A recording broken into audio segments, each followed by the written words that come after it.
sebuah pemerintahan yang mau apa yang diinginkan, terus kemudian mengeluarkan perpu, itu berarti dia tidak demokratis. Jadi sudah cukup banyak sebenarnya hal seperti itu yang secara prinsip menurut saya mesti kita kritik dan kita belajar sekarang. Jadi ini ada hikmahnya juga barangkali kalau mau diambil hikmahnya ya, bahwa kita makin terbuka mata kita bahwa perpu itu tidak boleh sembarangan dikeluarkan. Tidak ada kata lain yang saya mencoba diplomatis waktu itu, Pak Mardhani, Bu Ledia, Mas Hadi, coba cari kata yang kayaknya apa nih, tapi nggak ada kata lain yang lebih soft daripada itu, memang culas.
Oke, makasih Mas Hadi. Assalamualaikum warahmatullahi wabarakatuh. Semuanya, Bu Ledia, ini dari awal sekali, sering sekali dengan PSHK waktu itu ya, membahas Undang-Undang Cipta Kerja.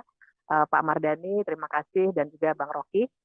Eh, Tiga hal nih yang ingin saya sampaikan. Yang pertama, pasti menjawab pertanyaan dari Mas Haldi dulu, karena itu kuncinya memang.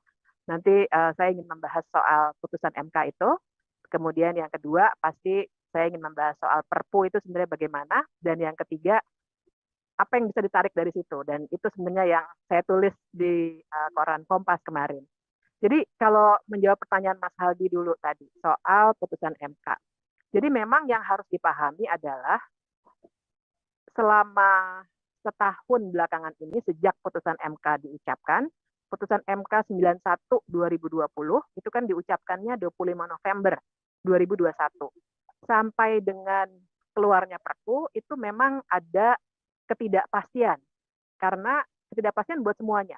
Karena tafsir terhadap putusan MK itu macam-macam. Putusan MK itu tapi yang harus kita lihat adalah putusan MK hasil dari uji formil. Harus dibedakan dengan uji material yang memang menguji pasal semuanya. Kalau uji formil itu menguji apakah proses legislasinya sudah konstitusional atau belum. Dan MK waktu itu memang putusannya agak sulit sekali diinterpretasikan. Berbagai macam tafsir bisa diberikan. Waktu itu sekedar mengingatkan semuanya bahwa putusan MK mengatakan bahwa Undang-Undang Cipta Kerja itu yang 11 2020 inkonstitusional tapi bersyarat. Nah, inkonstitusional dalam arti prosesnya itu sudah salah, jadi harus diulang. Nah, yang repot memang bersyaratnya itu yang membuat banyak sekali tafsir. Bersyaratnya dikarenakan katanya pemerintah dan sesuai pembuat undang-undang, jadi pemerintah dan DPR, semacam diberi tugas melalui putusan MK itu untuk mengulang prosesnya. Mengulang prosesnya, tapi catatannya ada dua tuh menurut Mahkamah Konstitusi. Yang pertama adalah metode omnibusnya harus dikenal dulu dalam sistem hukum Indonesia. Dan karena alasan itu juga, tadi Bu Ledia sudah menyampaikan sedikit, ada undang-undang tentang pembentukan peraturan perundang-undangan itu sudah diubah. Hanya dalam waktu seminggu ya, Bu Ledia ya, itu juga luar biasa. Ngebut sekali dalam waktu seminggu. Jadi sudah masuk itu metode omnibus, Undang-Undang 13 2022. Jadi sudah ada, oke, kita lepas dari kita setuju atau tidak dengan proses yang terburu-buru itu juga, tapi sudah ada. Jadi yang pertama sudah terjawab. Tapi ada tugas dari MK yang kedua, yaitu prosesnya harus dibuat secara partisipatif dan partisipasinya tidak main-main, harus bermakna. Jadi itu saya sampai hafal itu putusan MK-nya halaman 393 kalau mau Bermakna. dicek. Karena memang bagus sekali ada batasan soal apa itu meaningful participation di halaman 393 itu. Yang tidak main-main, harus ada hak untuk didengar, hak untuk dipertimbangkan, dan yang ketiga hak untuk mendapatkan jawaban atas pertimbangan yang sudah kita berikan ketika berpartisipasi. Kemudian diberi pagar lagi, yang harus diajak berpartisipasi, diundang adalah pihak-pihak yang terkena dampak dan juga punya kepedulian terhadap undang-undang itu. Jadi batasannya bagus sekali. Tapi ternyata yang keluar justru Perpu. Nah, tapi sebelum sampai situ, saya lanjutkan dulu soal putusan MK-nya. Jadi kalau sebagian ahli hukum tata negara, dan saya kira kita udah mulai bisa memetakan ini, mana ahlinya yang membela dan mana yang masih setia pada prinsip, mengatakan bahwa dengan begitu putusan MK-nya sudah gugur. Nah, ini yang keliru nih. Karena kita bisa bilang bahwa putusan MK itu sudah dijawab oleh pembuat undang-undang apabila bentuknya juga undang-undang. Kenapa? Karena yang diuji oleh Mahkamah Konstitusi adalah prosesnya. Gitu. Jadi bukan asal keluar Perpu maka sudah selesai segala-galanya. Karena ini bentuknya berbeda. Dan undang-undang itu juga dan kita harus ingat bahwa memang Perpu itu makanya berani dikatakan ini udah menjawab putusan MK kok. Perpu itu memang setara dengan undang-undang. Jadi kalau kita baca pasal 7 Undang-Undang tentang pembentukan peraturan perundang-undangan, kita ada tuh hierarki peraturan perundang-undangan kan, Undang-Undang Dasar, TAP MPR, kemudian Undang-Undang garis miring Perpu, kemudian baru bawahnya PP, Perpres, Perda. Jadi memang dia satu tingkat dengan undang-undang dan dia bisa mengatur materi muatan yang sama dengan undang-undang. Dari segi itu betul. Tapi kita harus balik lagi, masuk poin saya yang kedua, bahwa Perpu itu berbeda dengan undang-undang. Karena Perpu itu dasarnya ya, dari dasar hukumnya dulu, undang-undang itu ada di pasal 20 Undang-Undang Dasar kita. Yang mensyaratkan pembahasannya itu mulai dari proses perencanaan sampai terakhir pembahasan ketok palu, itu harus mengajak Bu Ledia dan Pak Mardhani dan kawan-kawan di DPR. Bukan asal mengajak, tapi itulah inti dari demokrasi. Eksekutif tidak boleh mengeluarkan sebuah kebijakan sendirian. Terlepas dari mungkin kita sudah banyak kritik memang ya, Bu Ledia, Pak Mardhani, bahwa kita sering sekali merasa tak terwakili oleh DPR, tapi lepas dari itu, prinsip konstitusionalismenya kan ada nilainya di dalam pasal 20 itu. Bahwa wakil rakyat harus disertakan dalam pembahasan undang-undang itu prinsip yang sangat penting dalam negara hukum. Karena negara hukum kan berbicara pembatasan kekuasaan. Tidak boleh ada kekuasaan yang begitu seenaknya sendiri mengeluarkan sebuah kebijakan tanpa diawasi oleh wakil rakyat. Itu prinsip pasal 20.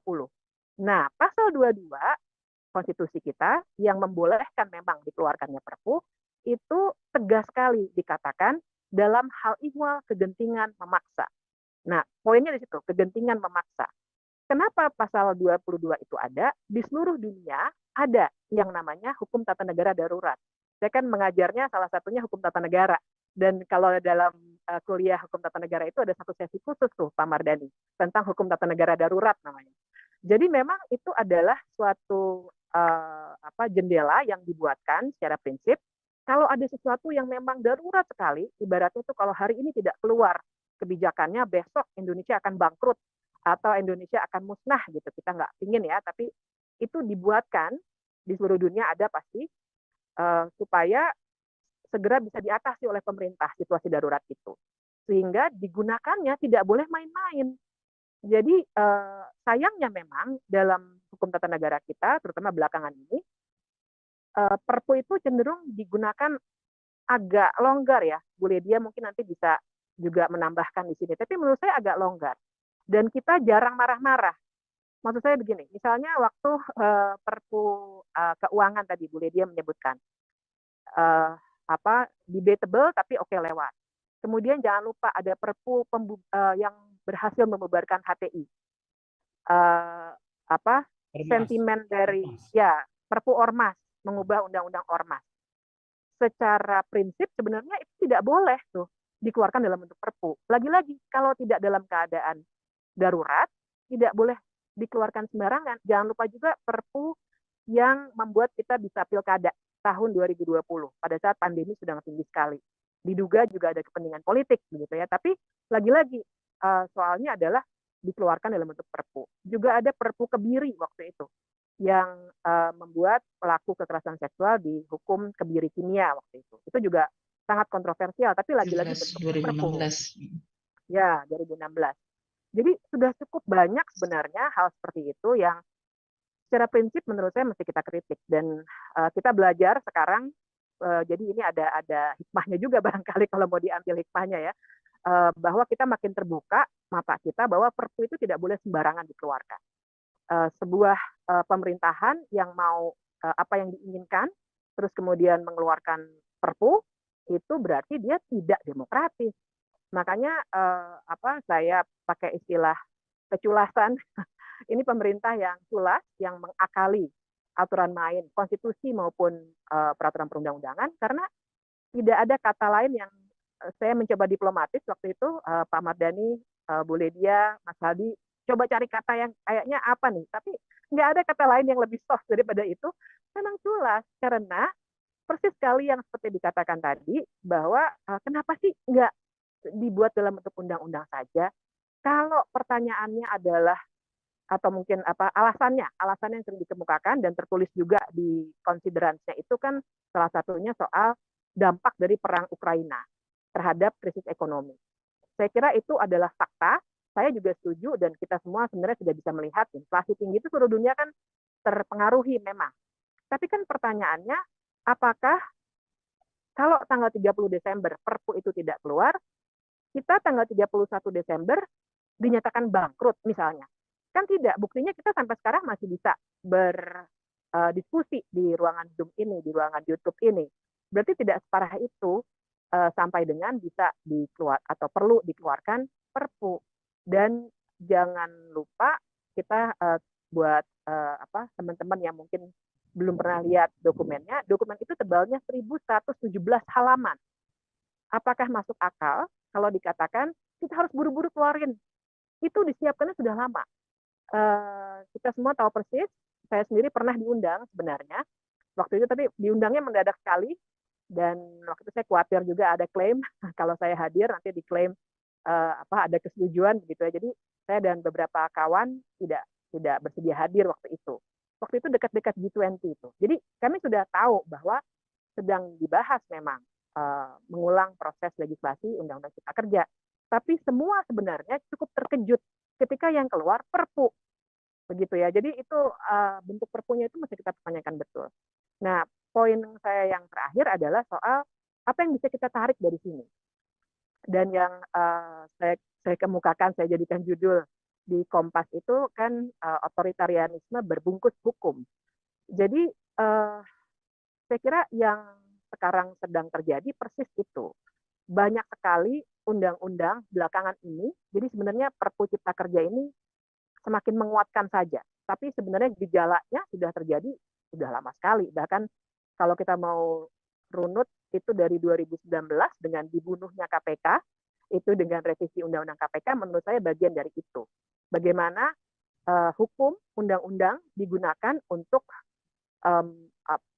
sebenarnya membuat kebijakan-kebijakan yang tidak demokratis dan otoritarian. Beberapa kawan waktu lihat judul itu agak kaget, kok lu nyamain katanya gitu ya, kok lu nyamain ini kayak Soeharto otoritarian, ini kan belum. Sebenarnya bukan begitu, kita harus bedakan antara yang totaliter dengan otoritarianisme. Kalau otoritarianisme itu dalam arti ada suatu pemerintahan yang tidak ingin sama sekali dicek ya dalam konteks checks and balances. Makanya dia akan cenderung mengeluarkan keputusan-keputusan politik yang dia bisa keluarkan tanpa ada yang mengawasi. Nah, Perpu itu kan konkret sekali. Sekarang Bu Lydia harus menunggu sampai dengan uh, Perpu itu jadi agenda pembahasan di DPR baru bisa membahasnya. Kemudian yang juga saya tarik dari pelajarannya gitu ya dari yang Perpu Cipta Kerja ini adalah Perpu Cipta Kerja ini bisa keluar karena memang elemen-elemen demokrasi yang harusnya bisa mengecek pemerintahan itu memang sudah dimatikan juga secara legal. Dan orang-orang jarang sekali yang mengkritiknya, bahkan mungkin merayakannya karena banyak sekali memang pendukung pemerintah secara cukup membabi buta dukungannya itu yang merasa semuanya baik-baik saja karena bentuknya hukum. Jadi itu yang dikatakan dengan autocratic legalism. Jadi legalisme yang sebenarnya punya karakter autokratik atau cenderung otoritarianisme. Yang sudah terjadi di Indonesia adalah 4 tuh menurut saya institusi yang harusnya bisa mengawasi kekuasaan yang sudah dimatikan. Yang pertama itu KPK dengan revisi Undang-Undang KPK 2019. Kemudian DPR, tadi sudah disebutkan 82% anggota DPR itu adalah koalisi pemerintah. Dan saya kira sekarang makin berat nih, karena mungkin swinging sedikit karena menjelang Pilpres 2024, jadi pasti tawar-menawar politik juga sudah terjadi. Dan semuanya legal ya, lagi-lagi ini kalau kita lihat apa salahnya gitu, memang nggak ada yang salah secara aturan main, makanya diakali gitu. Kemudian yang ketiga yang sudah dibunuh itu adalah masyarakat sipil. Masyarakat sipil itu dilemahkan sekali. Kita ingat ceritanya Haris, Azhar, dan Fathia yang sekarang masih jadi tersangka statusnya karena Undang-Undang ITE, tapi mereka hanya 2 dari sekian banyak orang. Dan baru fenomena tekanan melalui hukum begitu ya. Tapi kan ada tekanan fisik, ada juga peretasan, tekanan secara digital, itu jelas melemahkan masyarakat sipil kita. Jadi pengawasan dari masyarakat sipil juga berkurang. Dan saya ingat sekali, saya pertama kali berbicara autocratic legalism dalam sebuah webinar itu waktu ulang tahunnya Profesor Bagirmanan di Unpad. Saya waktu itu hanya sampai di 3 ini. Tapi kemudian dengan sangat menyesal saya harus bilang sekarang udah genap 4. Mahkamah Konstitusinya juga sudah dilemahkan. Bukan hanya Pak Aswanto yang diberhentikan tiba-tiba, bahkan nanti mohon dikoreksi bila salah Bu Lydia, tapi kan juga sudah ada tuh rancangan revisi Undang-Undang Mahkamah Konstitusi yang disiapkan oleh DPR, tapi sudah ada surat presidennya sekarang, akan segera dibahas, yang isinya adalah aturan main yang akan membuat 9-9-nya hakim konstitusi akan bisa diaswantokan kalau dianggap tidak sesuai dengan kemauan dari institusi-institusi yang menyetujui mereka sebagai hakim. Karena kan 9 orang hakim itu 3 dari DPR, 3 dari Presiden, dan 3 lagi dari Mahkamah Agung. Jadi itu jelas ancaman terhadap kekuasaan atau independensi kekuasaan kehakiman. Nah, jadi 4-4-nya institusi yang harusnya bisa mengecek atau mengawasi kekuasaan yang terlalu besar, itu sudah dilemahkan. Nah, ini sebenarnya yang tengah terjadi sekarang. Ketika 4-4-nya sudah lemah, ya memang akan leluasa sekali Perpu Cipta Kerja ini keluar. Jangan lupa kita punya Undang-Undang IKN, yang juga kilat waktu itu ya, kita 3 minggu sudah bisa selesai juga.